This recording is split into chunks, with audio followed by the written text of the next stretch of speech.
Na bila shaka nataka tutoke katika mahakama Milimani tuelekee katika mahakama ya Kibra sasa hivi, ambapo mahakama hiyo inafaa kutoa uamuzi iwapo Wairimu Cohen atafanyiwa ukaguzi wa akili. Manake wiki jana tukizungumza naye, can the absence of a mental assessment conclusively and legally establish the accused's mental state? Furthermore, the questions arise: who bears the burden of disproving the presumption of sanity, the prosecution or the accused, and who stands to benefit from such proof? In this context, Section 11 and 12 of the Penal Code provides that presumption of innocence, that is 11, every person is presumed to be of sound mind and to have been of sound mind at any time which comes in question until the contrary is proved. Section 12, insanity. A person is not criminally responsible for an act or omission if at all at the time of doing the act or making the omission he is through any disease affecting his mind incapable of understanding what he is doing, or of knowing that he ought not to do the act or make the omission. But a person may be criminally responsible for an act or omission although his mind is affected by disease if such disease does not in fact produce upon his mind one or other of the effects above mentioned or reference to that act or omission. Similar questions arise. How can it be established whether a person was or was not of sound mind at the time the alleged offense was committed?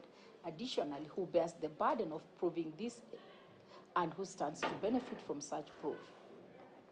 Reference is also made to the decision of Justice Nyakundi in Kiprop versus Kiptanui and DPP as the interested party. You can have a look at that, wherein his lordship concurred with the position advanced by Nzioka J in Lewis Supra.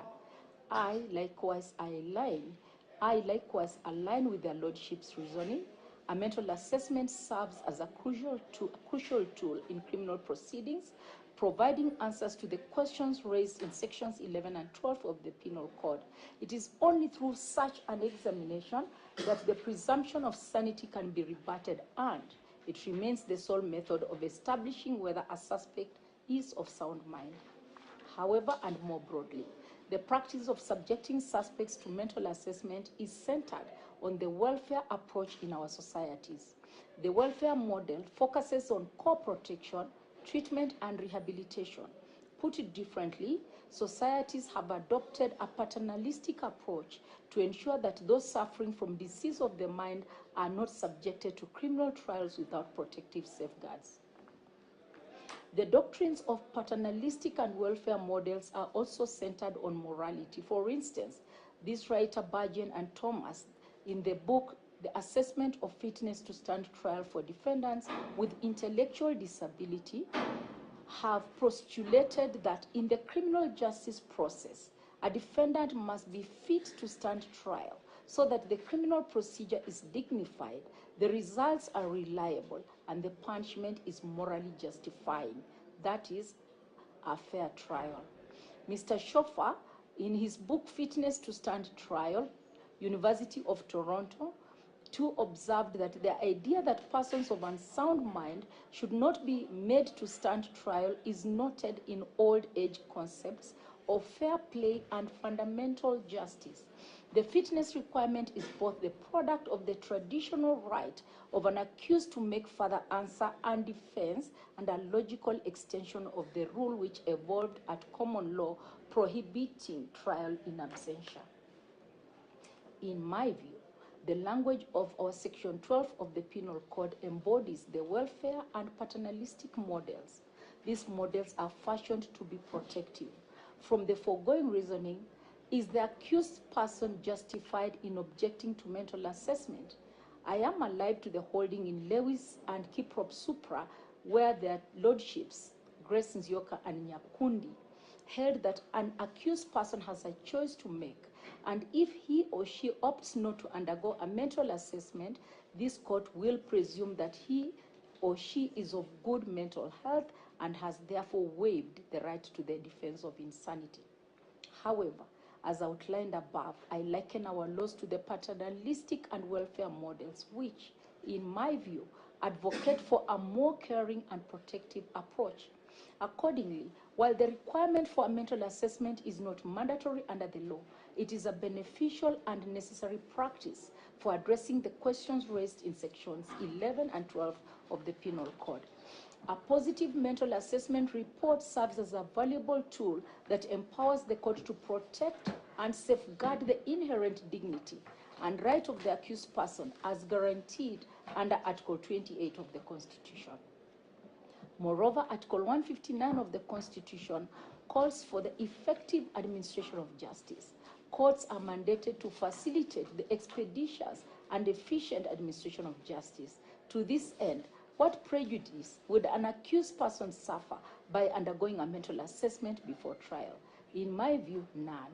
It will be an inefficient use of judicial time and resources if a trial were to be interrupted midway, or if a decision were overturned upon discovering that the accused person was, in fact, suffering from mental impairment, hence was unfit to stand trial.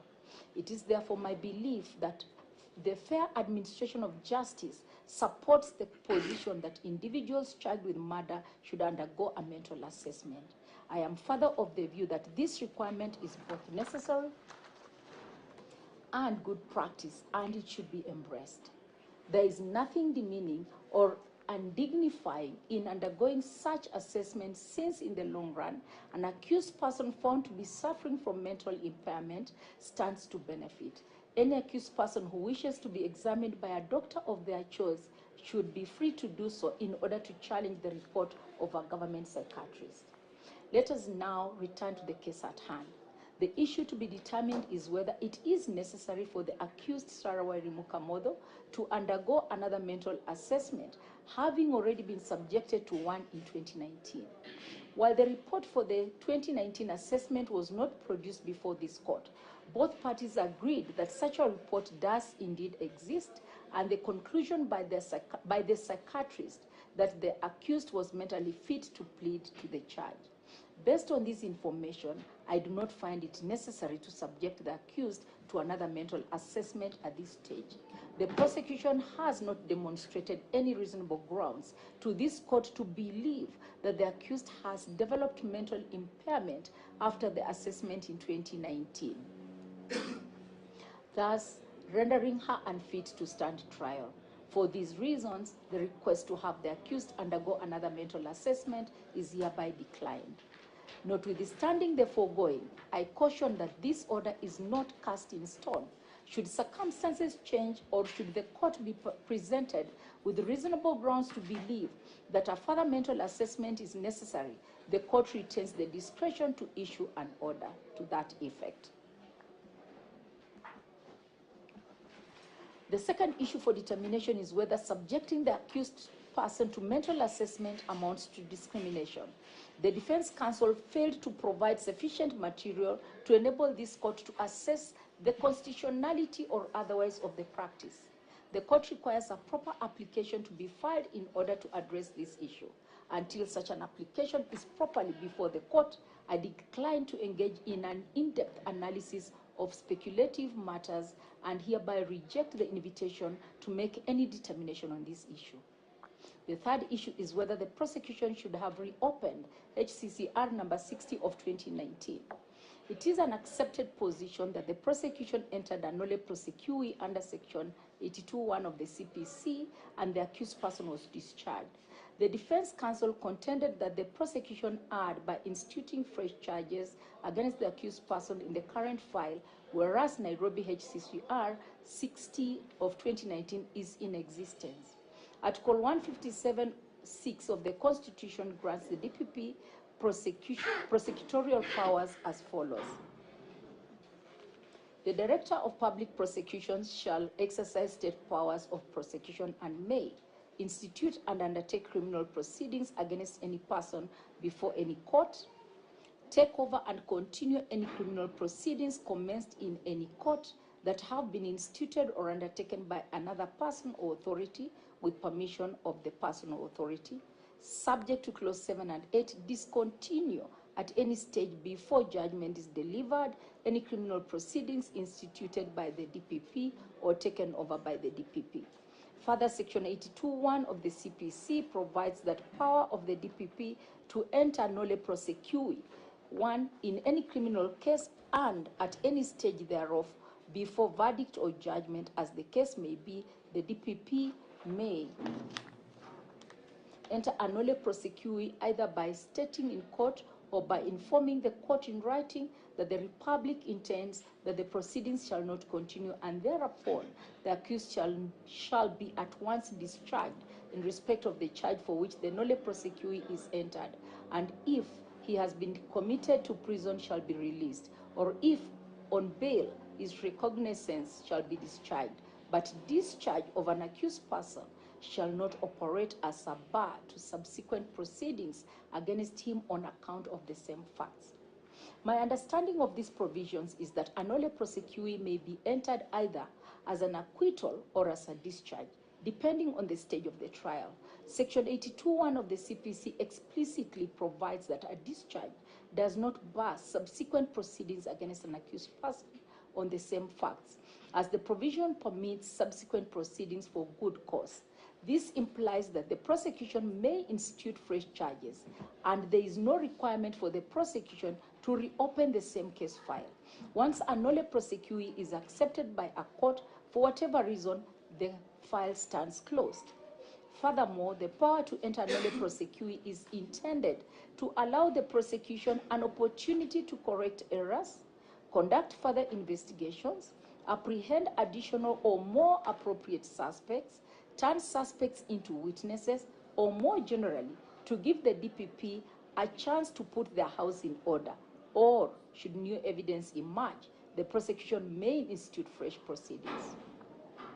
I'm therefore not persuaded that there currently exists any jurisprudence mandating the prosecution to reopen a file previously closed following a successful nolle prosequi application under Section 82(1).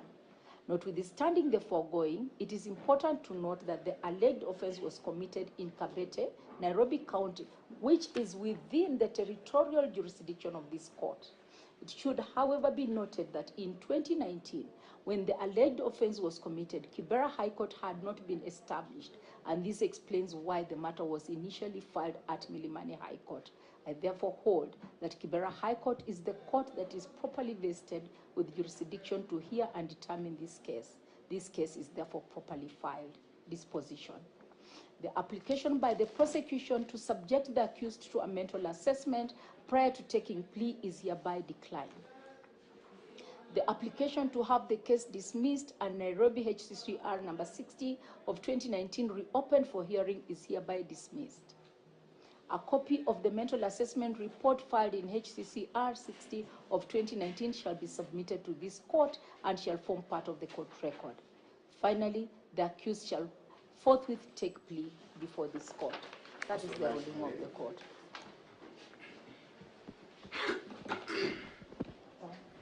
Corrupt?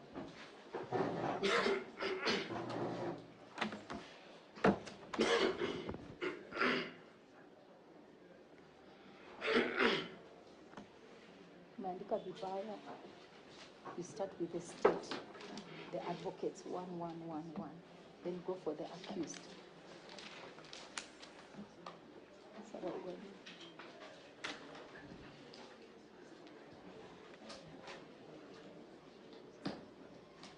The state.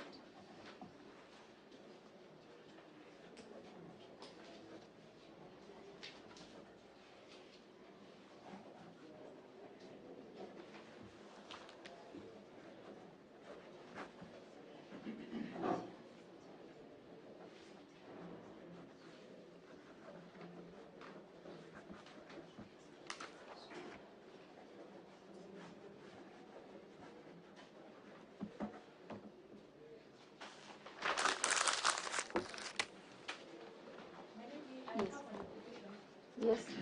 And we are asking for time allocation so that we can avail a copy of that mental assessment report in number 6 of 2019. Receive not to have it. I can have a soft from the advocates they have. None of the advocates was in that matter. Apart from the advocate who was present in the inquest, which was on the 25th.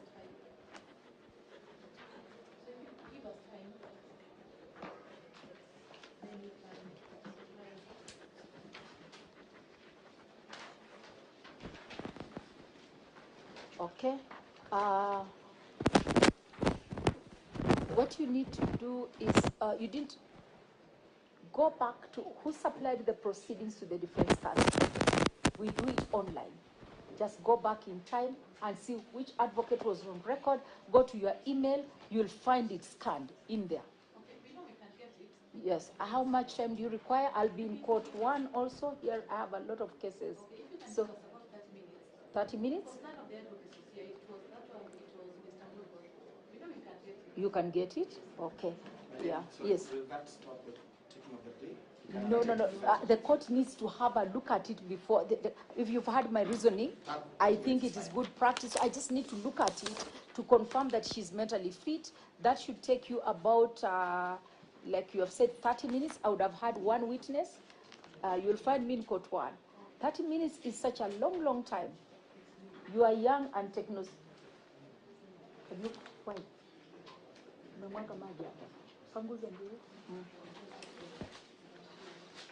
You have it? Madam, you have a soft copy? I can rely on a soft copy. No, my lady. Yeah. It's my seniors indicated 30 minutes. I was just telling her 30 minutes takes us to move. That's what I was informing. Right. Make effort, unless you want me to adjourn, which I will. You can, We asked him for an adjournment for 30 minutes. The court will adjourn for 30 minutes. I'll be in court number 1. Ms. Timoi, is Ms. Timoi here? Timoi Maina, let me find you in court 1. Much obliged, my lady.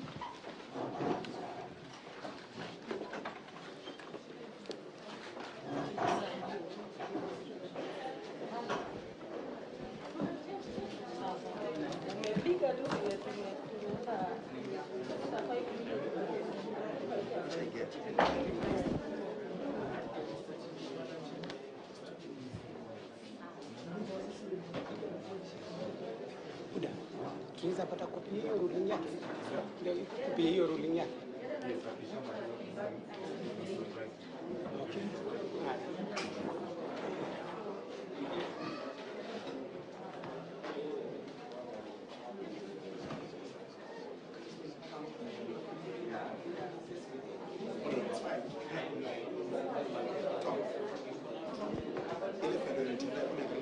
Medical assessment report is in there. Ile file nilipatia Sarah Counter. See the medical assessment report copy. Medical assessment report. Are you able to do that for me right now?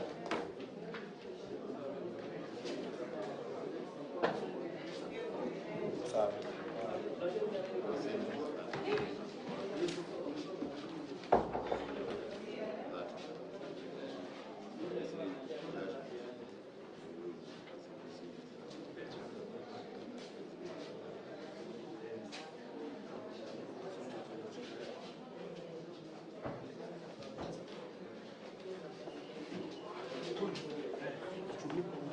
Got one.